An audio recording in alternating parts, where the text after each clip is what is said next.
Olá pessoal, sou o professor César Hildo, professor especialista em filosofia. Vou estar com vocês com um componente curricular de filosofia, ensino médio, primeira série. E esse componente de hoje, na nossa temática, vamos estar trabalhando sobre o exercício do pensar para transformar. Então, é conhecido, é sabido, né, que as pessoas, elas pensam, o ser humano é o único ser pensante que é capaz de usar a linguagem, né, que é capaz de usar elementos tanto simbólico, figuras de linguagem, para poder se comunicar, graças a essa capacidade intuitiva de pensar.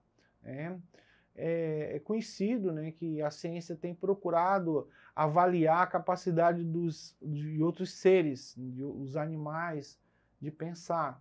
É certo que eles têm a sua forma de comunicação. A gente olha, por exemplo, os golfinhos, a gente sabe que eles se comunicam. Eles também têm a capacidade de pensar de uma forma diferente. A gente olha para uma colmeia, a gente vê que as abelhas, elas têm uma forma de se comunicar com as suas danças, né? Mexendo seu abdômen, indicando para as demais abelhas aonde tem uma flor com néctar que elas podem adquirir. Existe também comunidades inteiras de macacos que têm capacidade de se comunicar, né? Isso é exemplo de que não é somente os seres humanos que têm essa capacidade de pensar, mas, assim, através da ciência, quem tem a tutela de dizer assim, eu posso pensar, é o ser humano, né? Nenhum animal veio reivindicar esse direito de pensar, a não ser o ser humano. Então, o pensar, essa forma intuitiva, ela parte de um elemento muito importante. O ser humano, ele tem os 5 sentidos, ou seja, o paladar, ele pode adquirir informações do mundo através do paladar, do tato, do olfato, da audição, mas também ele tem a capacidade de intuição, né? Então, a partir disso, o ser humano é diferente. E a gente vai usar um pequeno texto como apoio para a gente poder ir, né, refletindo sobre essa temática, tudo bem?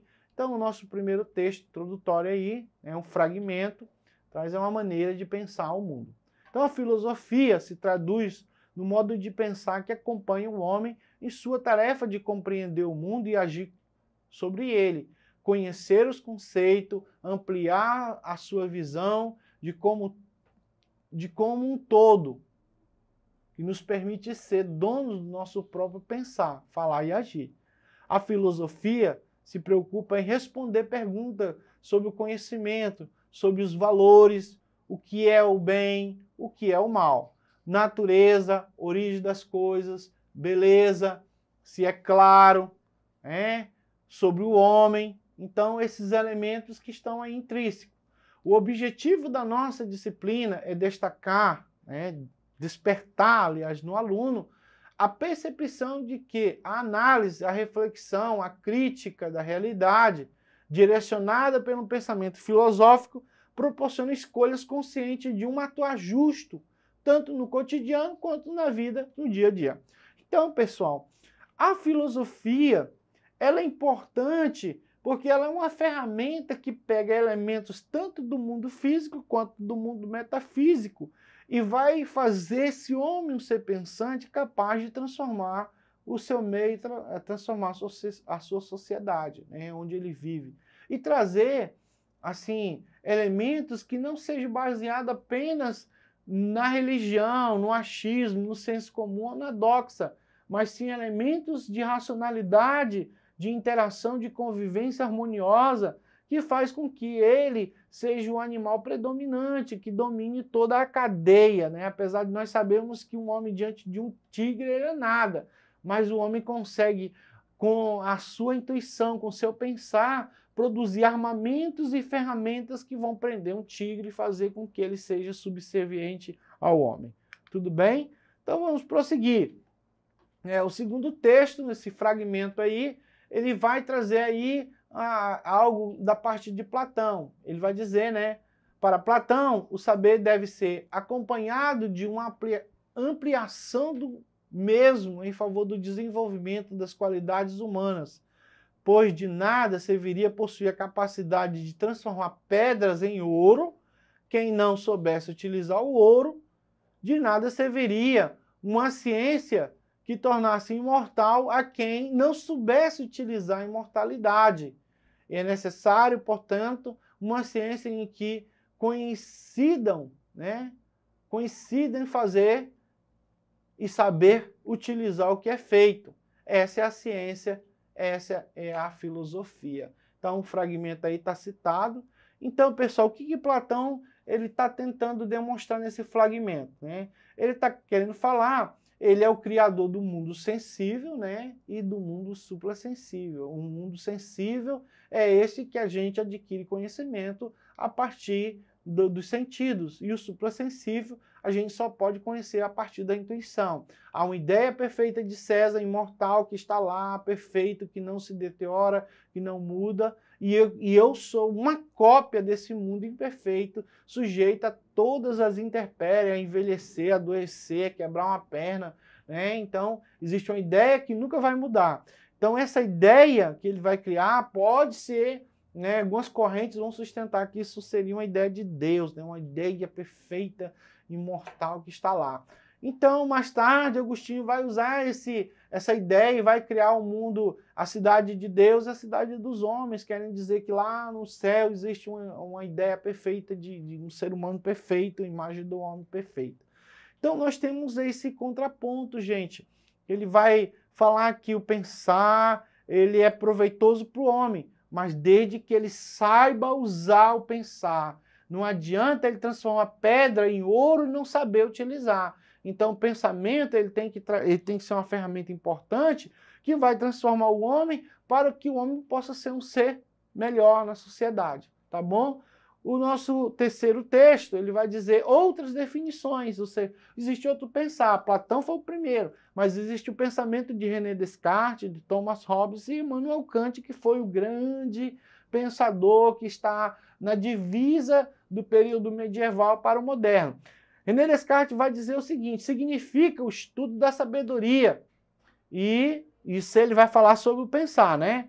E por sabedoria não se entende somente a prudência nas coisas, mas um perfeito conhecimento de todas as coisas que o homem pode conhecer, tanto da conduta de sua vida, quanto para a conservação da saúde e a intervenção de todas as artes. E aí está a citação de onde está esse fragmento, né?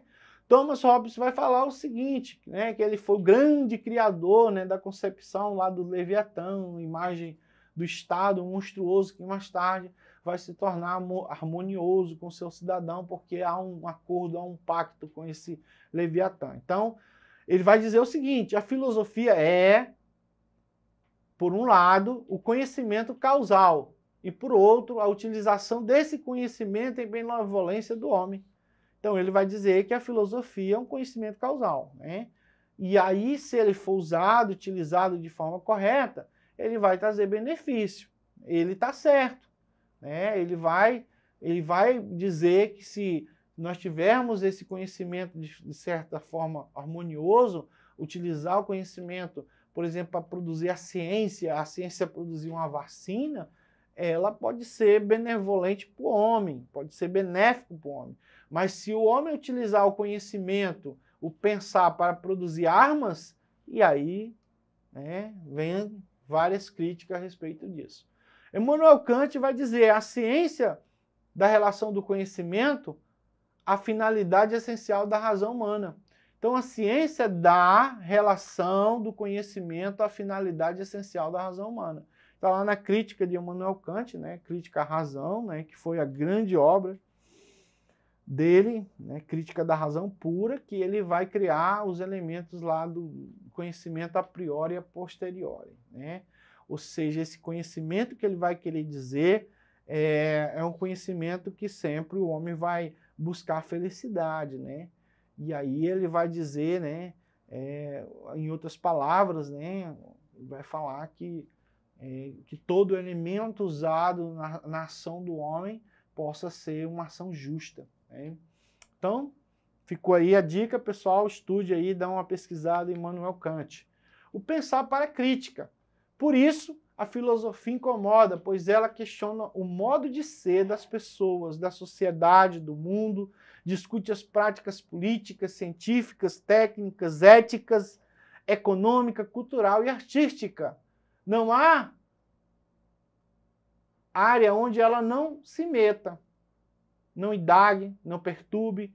E nesse sentido a filosofia pode ser perigosa ou subversiva, pois pode virar a ordem estabelecida de cabeça para baixo. Quando surgiu entre os gregos no século VI, a filosofia engloba tanto a indagação filosófica propriamente dita, quanto aquilo que hoje é chamado de conhecimento científico.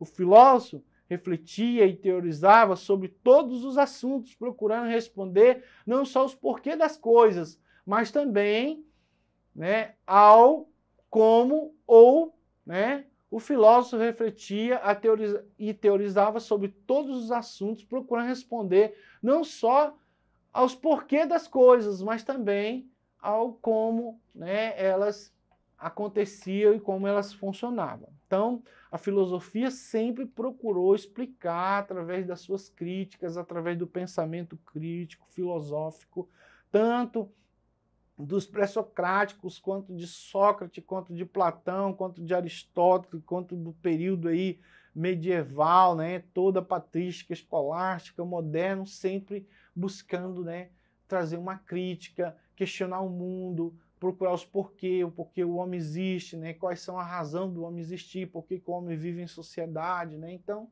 existe aí os porquês, tá bom, gente?